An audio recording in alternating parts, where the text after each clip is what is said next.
Es conversar un poco en torno del trastorno bipolar, y los organizadores habían pedido focalizarnos un poquito en el tema de la revisión de la evidencia en cuanto a las guías de tratamiento y consensos alrededor de cuál sería la mejor terapéutica, y también conversar un poco, y eso lo voy a dejar más librado a las inquietudes que ustedes puedan tener como auditorio, respecto de, con Federico hablábamos antes, con el doctor Silvestrini, del manejo un poco más práctico del paciente, del difícil paciente que generalmente presenta este tipo de trastornos. Rápidamente, la disertación de hoy va a transcurrir en torno de los siguientes problemas, una presentación muy rápida de la magnitud del problema con el que estamos lidiando, algunas controversias en torno al concepto fundamentalmente de esa palabra que usamos tanto, que es el tema o la palabra depresión. Luego, algo que para mí es el tema más importante hoy en día, que es de qué manera se presentan en la clínica diaria las depresiones, y que tienen poco que ver muchas veces con las descripciones que están en los textos, ya que en general lo que nosotros vemos en pacientes que tienen trastornos cíclicos del estado de ánimo es la convivencia de síntomas de polaridad opuesta, haciendo que los cuadros sean, en la gran mayoría de los casos, cuadros mixtos. Luego vamos a revisar el tratamiento, algunos conceptos teóricos o sugerencias respecto del tratamiento, y por último la revisión de las guías para finalizar con un par de conclusiones. Bueno, el primer tema es la magnitud del problema, y quiero compartir con ustedes el informe de discapacidad de la Organización Mundial de la Salud. Esto está actualizado a 2018, donde lo que vemos claramente es que la tercera causa de discapacidad psiquiátrica, después de la depresión, que recordémoslo, forma parte del constructo trastorno bipolar, y el consumo problemático de alcohol, representa la tercera causa de discapacidad en el mundo. Pero si nosotros sumamos depresión, si es que existe la depresión como una enfermedad aislada, el consumo problemático de alcohol, del que seguramente se van a referir los colegas, el trastorno bipolar, la esquizofrenia, el Alzheimer y la drogadependencia, vamos a ver que reunimos la gran cantidad de trastornos que producen discapacidad, y mucho más discapacidad medidas en días laborales, que son los índices que hoy se utilizan. Con lo cual, es para reflexionar a aquellas personas que están a cargo de las políticas de salud pública hacia dónde orientamos los recursos, ¿sí? Y no necesariamente la salud mental es a donde generalmente se orienta.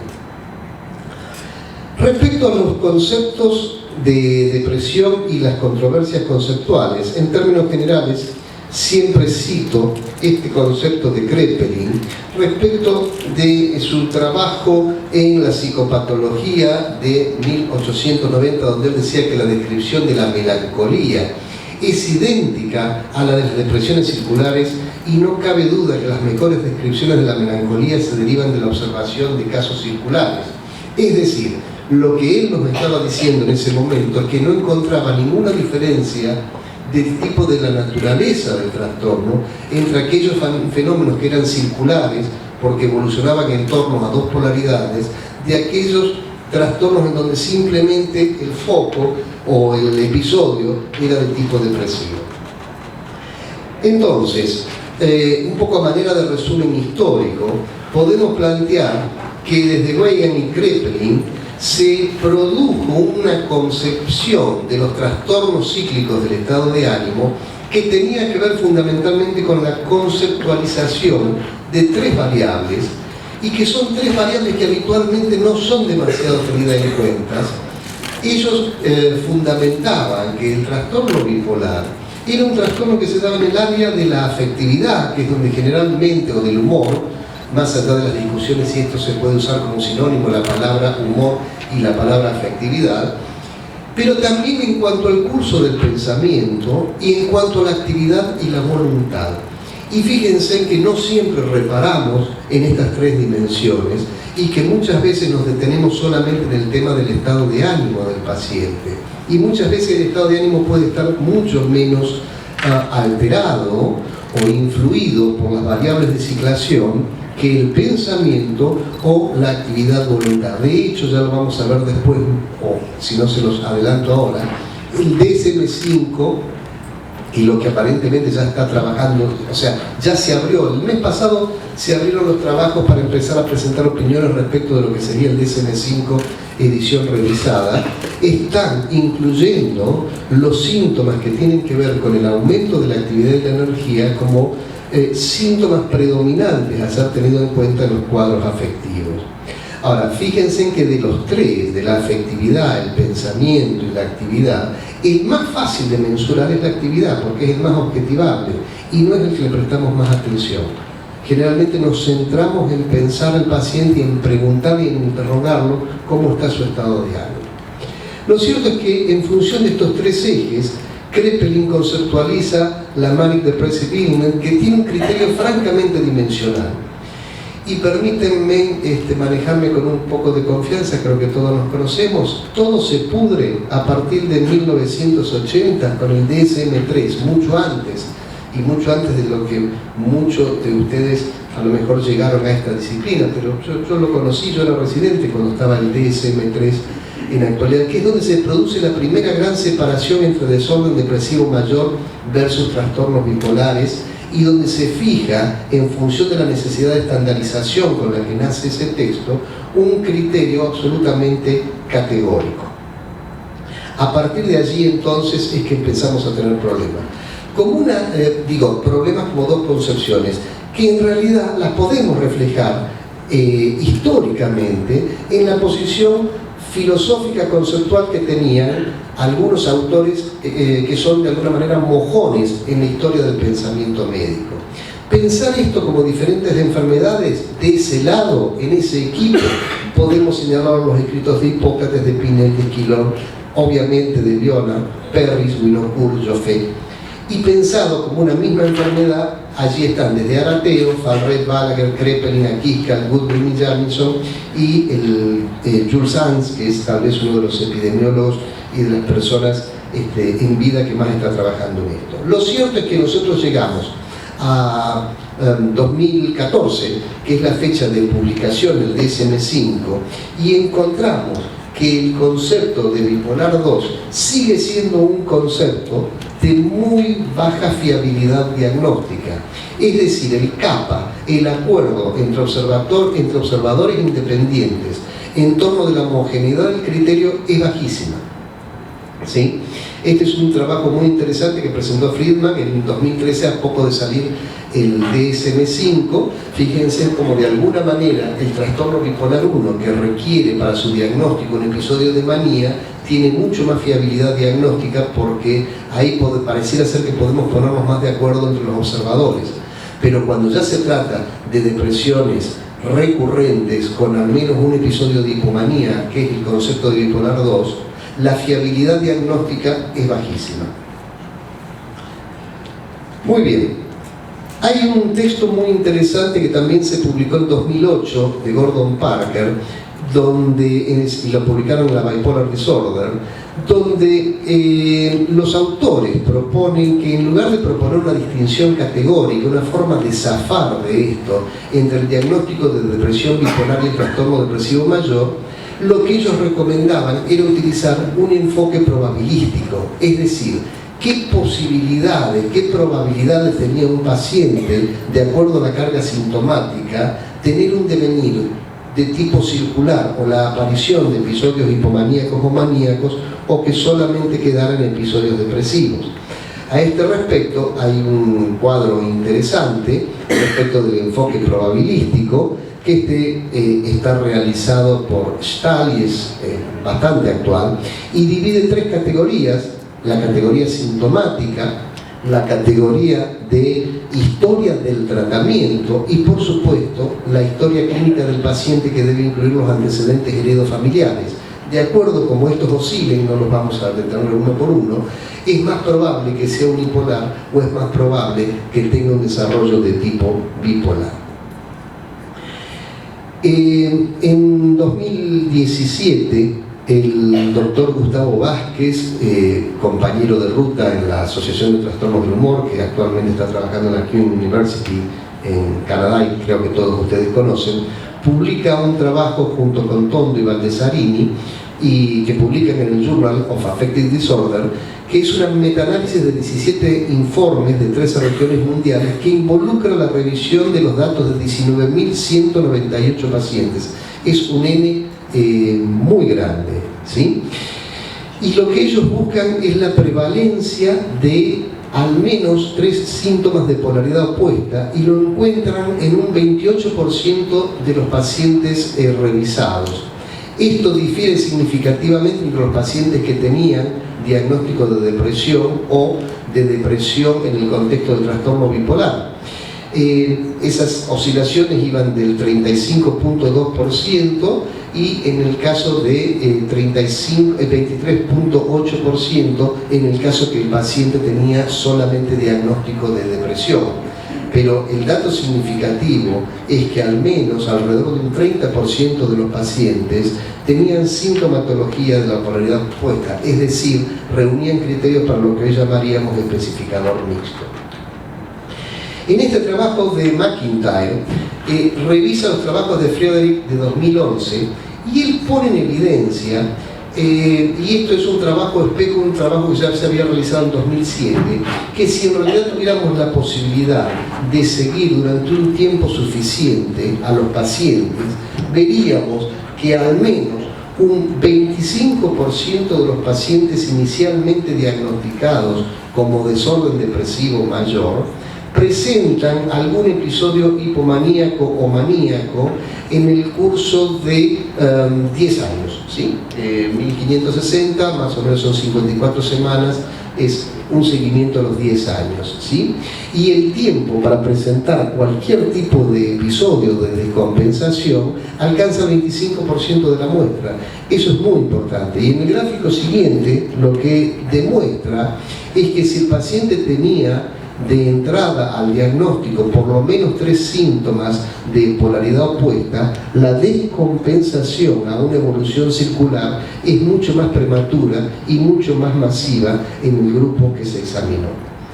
Bueno, este es un slide viejo que en realidad alude a que al menos en Estados Unidos, en un estudio de Baldessarini del 2007, los psicofármacos que eran utilizados como primera prescripción aún en presencia de trastorno bipolar son los antidepresivos, muy por encima de los estabilizadores anímicos y de los antipsicóticos. Pero la traje porque esto es una diapositiva del 2007 y parece ser que este cuadro ha cambiado bastante con el advenimiento de las nuevas moléculas denominadas antipsicóticos atípicos.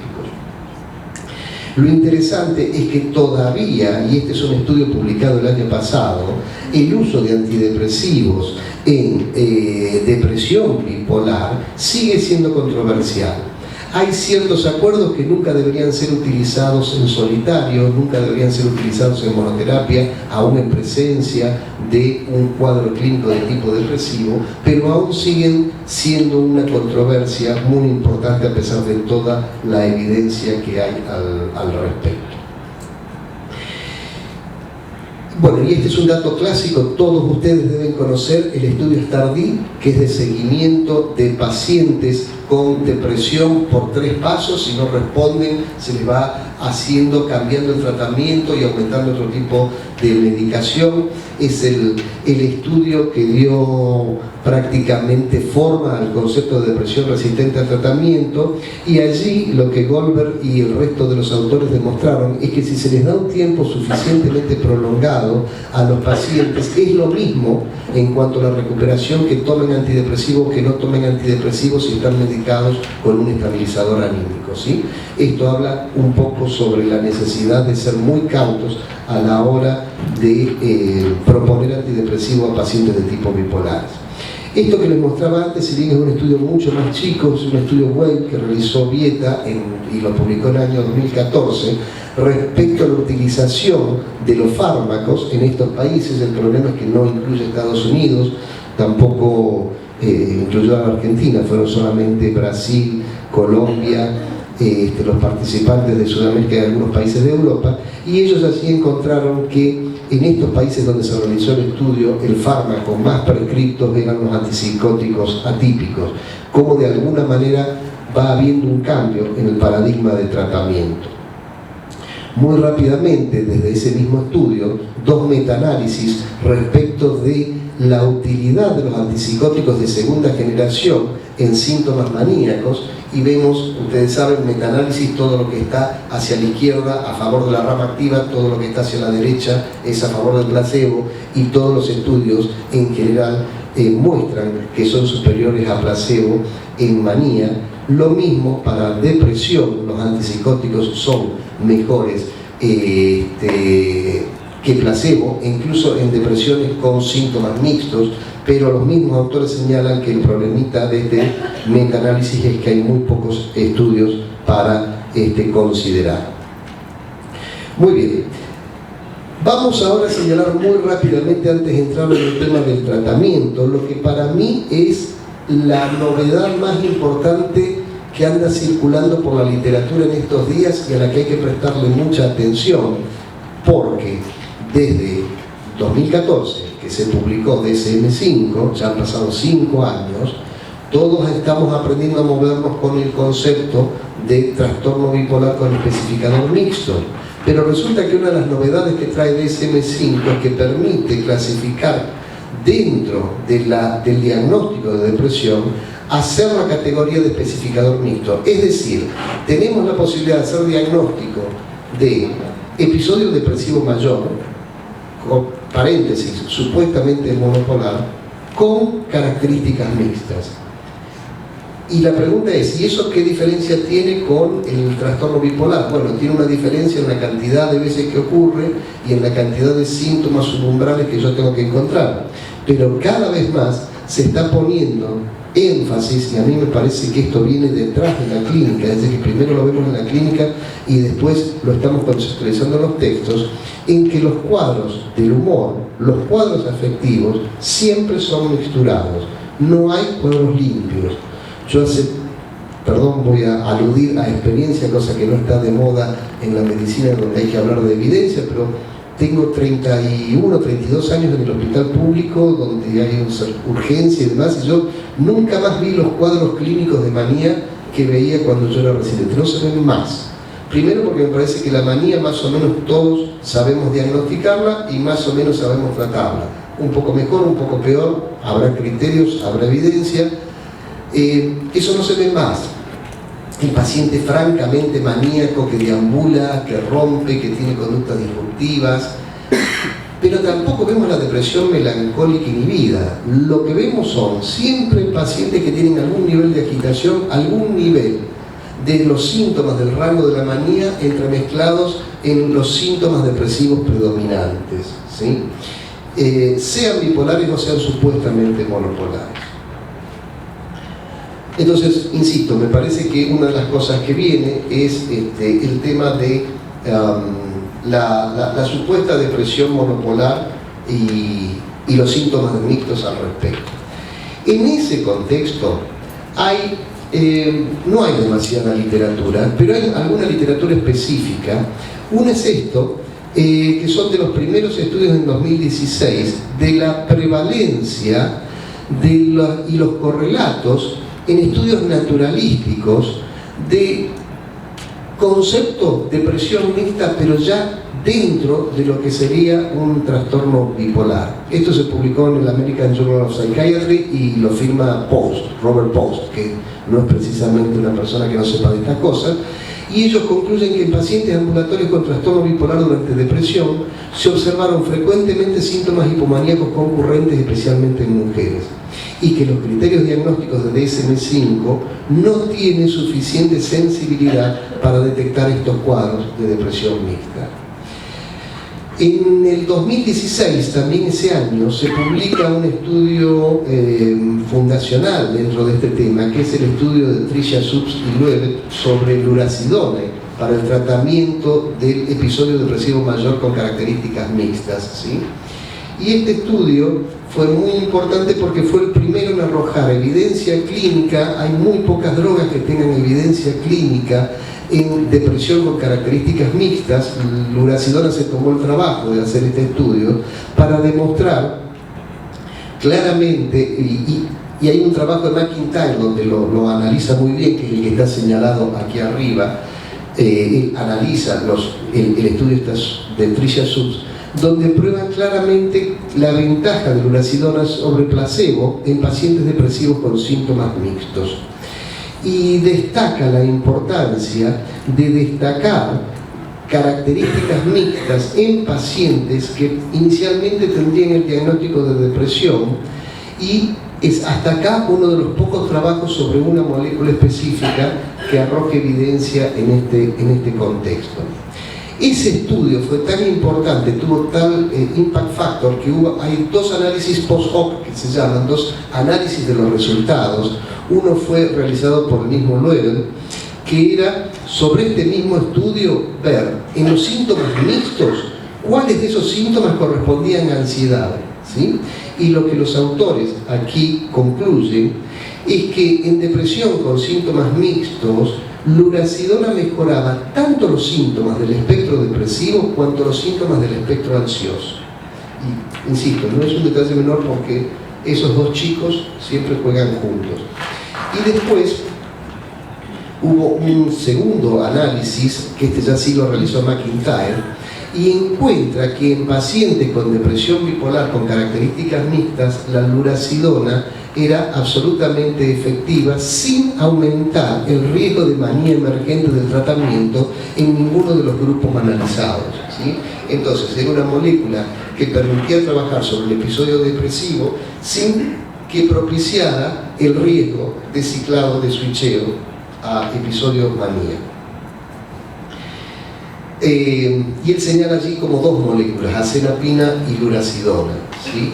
Como que serían las más bajas en cuanto al riesgo de producir switcheo. Vamos más específicamente a hablar ahora del tratamiento. Voy a pasar muy rápidamente algunos conceptos teóricos que ustedes sepan disculpar si les resultan una obviedad, pero que me parece importante recordarlos siempre porque tienen más que ver con la cocina que con el producto que uno presenta y lleva a la mesa. Siempre digo, y esta es una diapositiva viejísima, la debo tener que quedar en las primeras charlas, que no hay tratamiento de trastorno bipolar, yo diría de ningún cuadro afectivo, que no se sustente por lo menos en tres pilares. Justamente cuando yo entré a la charla anterior, Manuel estaba hablando de eso, o sea que pareciera ser que hay allí alguna cosita en la que más o menos todos estamos de acuerdo. El tratamiento farmacológico en este caso es la columna, y es la columna central, no puede ser accesoria, ¿sí? Porque lo primero es estabilizar al paciente, ahora tampoco puede ser la única, no por ser la más importante y la central puede ser la única, porque nosotros tenemos necesariamente que trabajar en el orden de la psicoterapia y en el orden de la psicoeducación, porque uno de los objetivos fundamentales es la adherencia, como vamos a ver ahora. Pero insisto, lo importante son las tres patas. Hay como dos grandes objetivos generales. Uno es aumentar la adherencia y el segundo es mejorar la calidad de vida del paciente. Esto, por favor, que parece una tontería, reténganlo más que no como chicle. Si yo no negocio con el paciente, yo no le hago hacer un buen negocio, entre comillas, que con tratamiento su vida va a ser mejor que sin tratamiento, no tengo paciente. Más tarde, más temprano, va a dejar. Entonces, necesito persuadir al paciente de que su vida va a ser mejor con tratamiento que sin tratamiento, y esto necesariamente implica mejorar la calidad de vida. Entonces, si el paciente va a estar sin oscilar, pero hecho un helecho o un potus en el fondo de la casa, no sirve, va a dejar el tratamiento en cuanto tenga un poquito de lucidez. Yo tengo que mejorarle la calidad de vida al paciente.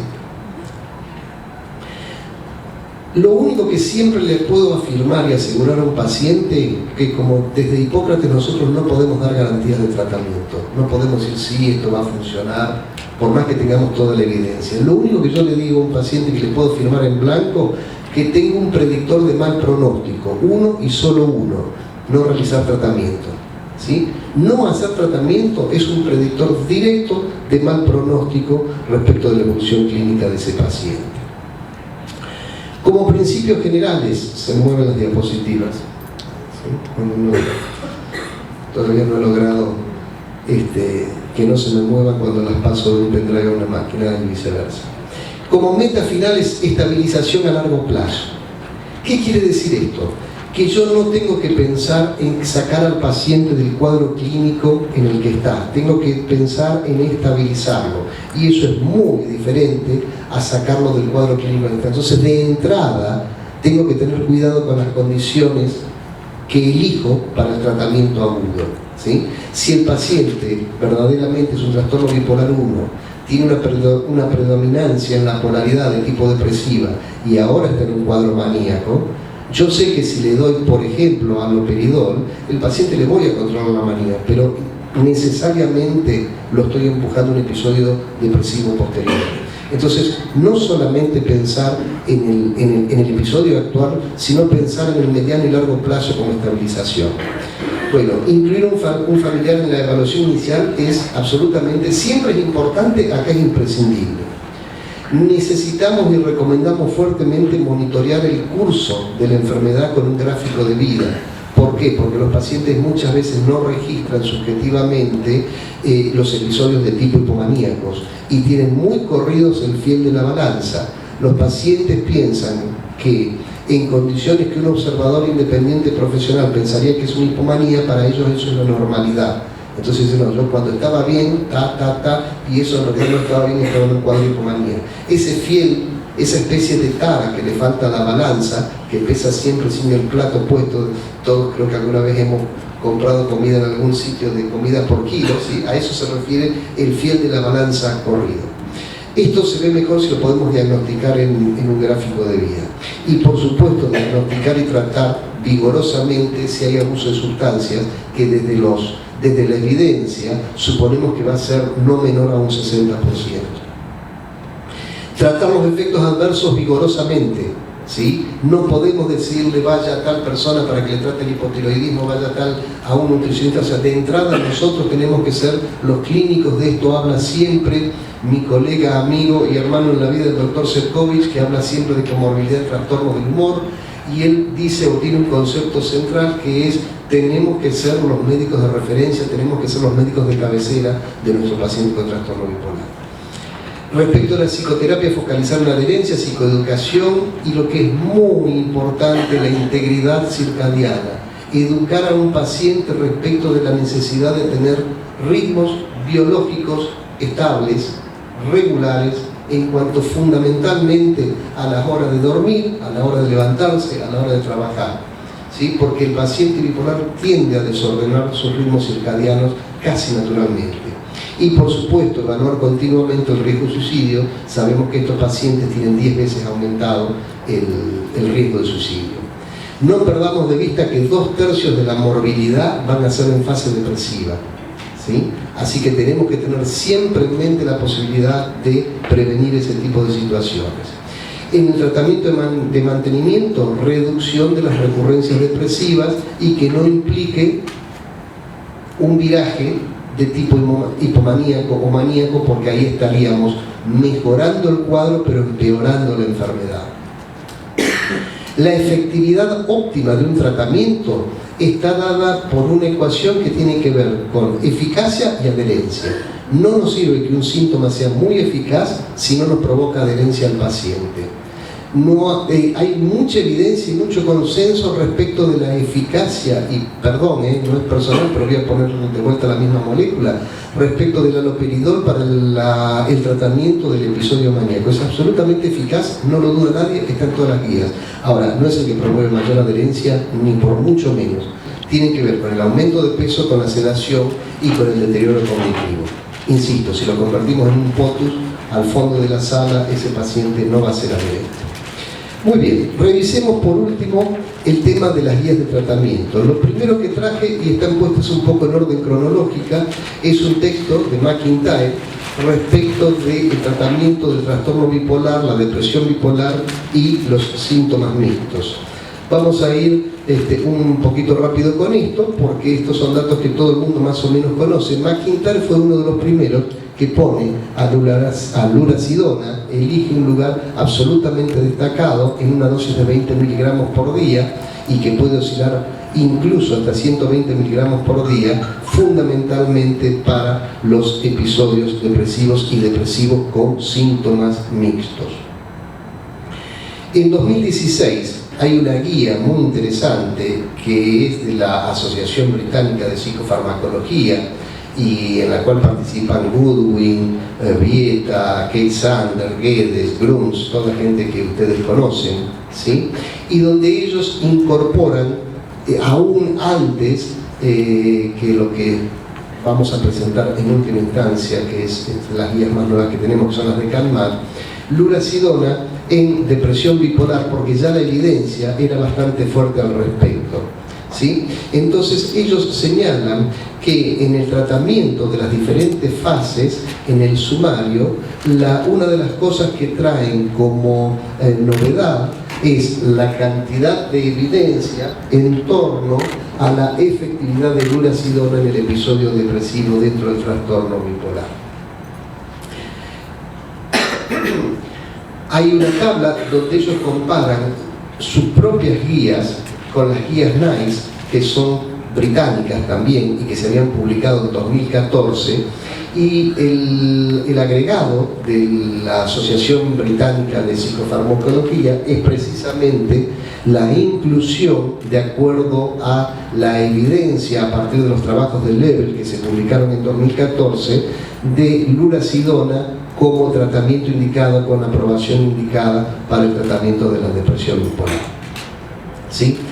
Respecto al tratamiento de largo plazo, señalan que si el episodio es predominantemente depresivo, la motrigina, quetiapina y lurasidone agregado a litio, que para estas guías es el tratamiento de primera línea en el trastorno bipolar, serían las moléculas recomendadas.